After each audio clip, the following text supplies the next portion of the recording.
रामकृष्ण हरी मंडळी, मी आपला DN साबळे, स्वागत प्रॉपर्टी।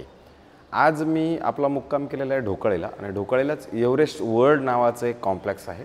त्याच कॉम्प्लेक्समध्ये एक वाधवा सॉलिटेअर नावाचं एक सिंगल टावर उभं झालं होतं। हे टावर साधारणतः 6-7 वर्ष जुनं बनवलेलं आहे 6-7 वर्ष जुनं।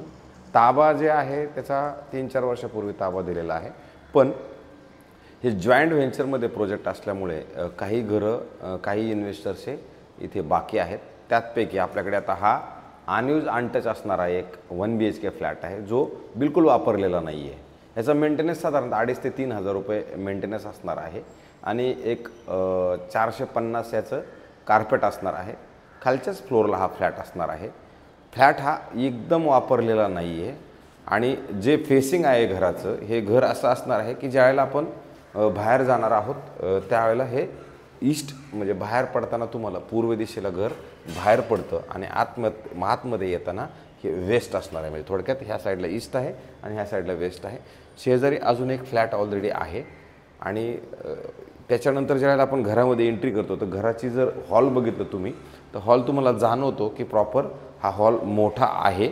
म्हणजे 1 BHK जो ॲक्च्युली 1 BHK असायला पाहिजे तो तुम्हाला फील याच्यामध्ये 100% येईल। वाधवा बिल्डरनं बनवलं आहे म्हणून कन्स्ट्रक्शन क्वालिटी वगैरे पण चांगली आहे आणि इथे एक स्टँडिंग बाल्कनी पण दिलेली आहे। त्या स्टँडिंग बाल्कनीमधनं एव्हरेस्ट वर्ल्डच्या ज्या जुन्या बिल्डिंग्स आहेत त्या तुम्हाला नक्की दिसतात। खरं तर हे स्विमिंग पूल वगैरे पण तयार आहे, ॲमेनिटीज पण आहेत सगळ्या, पण सध्या ॲक्टिव्ह मोडमध्ये ह्या ॲमेनिटीज नाही आहेत, वापरायला आत्ता मिळत नाही। थोडक्यात गार्डन वगैरे वापरतात। इथे एक मंदिर पण आहे। ठाणा स्टेशनपासून जर याचा अंतराचा आपण जर विचार केला तर साधारणतः 5.5 ते 6.5 किलोमीटर अंतरावरती हे लोकेशन असणार आहे। ह्या बाजूला बघितलं तुम्ही तर भरपूर साऱ्या बिल्डिंग आलेल्या आहेत। ढोकळे कोलशेत रोडचा जो रोड होता पहिल्यांदा थोडा छोटा होता, आता ढोकळे कोलशेतचा रोड जर तुम्ही बघितला तर थोडा ब्रॉड झालेला आहे आणि अजूनही पण लोढा आमाराचं एक ब्रिज बनवण्याचं काम चाललं आहे। तो ब्रिज झाल्यानंतर थोडं अजून जास्त स्मूथ आणि खूप चांगल्या पद्धतीनं ह्या रोडवरती व्यवस्थित होईल। आणि ह्या हॉलमध्ये जर तुम्ही बघितलं तर इथे बघा एक TV युनिट तुम्ही सेट करू शकता किंवा वॉल ड्रॉप तुम्हाला स्टोरेज जरी करायचं म्हटलं तर नॉर्मली तुम्हाला TV युनिट सेट केलं तर खूप सुंदर आणि खूप चांगलं स्टोरेज पण होईल, TV युनिट दोन्ही एकत्र चांगल्या पद्धतीनं होईल। जर तुम्ही बघितलं तर किचनची साईज जर तुम्ही बघितली तर खूप मोठी आणि खूप चांगली आहे। L शेपमध्ये तुमचं किचन असणार आहे। खूप चांगल्या पद्धतीनं हे मोठं तुम्हाला जाणवतं किचन, 1 BHKचं किचन आणि अशा पद्धतीचं हे किचन आहे। आणि किचनच्या जस्ट अपोजिटला जर आपण आलो तर हे कॉमन तुमचं वॉशरूम असणार आहे। कॉमन वॉशरूमची साईज वगैरे जरी आपण बघितली तर ही खूप चांगली आणि पद्धतशीर आहे, हे नक्की आहे।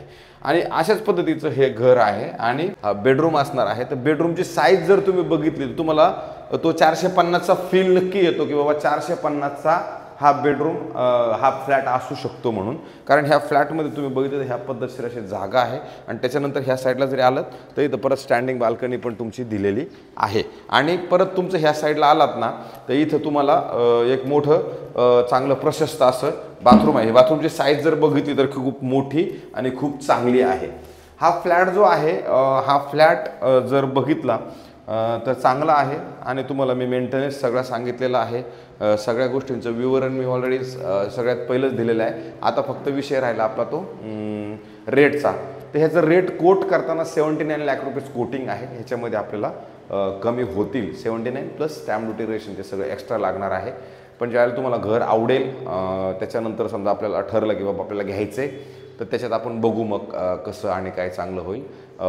इंटेरियर डेकोरेशन ते सगळ्या गोष्टीचं काम ह्याच्यामध्ये करायला लागणार आहे। चांगलं कॉम्प्लेक्स आहे, चांगला फ्लॅट आहे वाधवा बिल्डरनं, व्यवस्थित कन्स्ट्रक्शन क्वालिटी पण चांगली आहे। पावसाळ्यामध्ये व्हिडिओ काढले त्याच्यामुळे लिकेज वगैरे तुम्हाला कुठे इथे दिसत नक्कीच नाही आहे। माझे व्हिडिओ आपल्याला कशा वाटत आहेत नक्की सांगा। मी छोटासा प्रयत्न करतोय, चांगलं करण्याचा पण प्रयत्न करतोय, तरी मी पण मनुष्य आहे, माझ्याकडनं पण चुका होत असतील तर माझ्या चुका तुम्ही पदरात घ्या किंवा मला सांगा पण की तुमच्या चुका ह्या सुधारत राहा, जेणेकरून मला त्याच्यात अजून चांगलं काय करता येईल हा विचार करेल। मी माझ्यामध्ये बदलाव करत त्या गोष्टींमध्ये आचरणात आणायचा प्रयत्न करेन। तुर्तास थांबतो। रामकृष्ण आणि हरे कृष्ण मंडळी।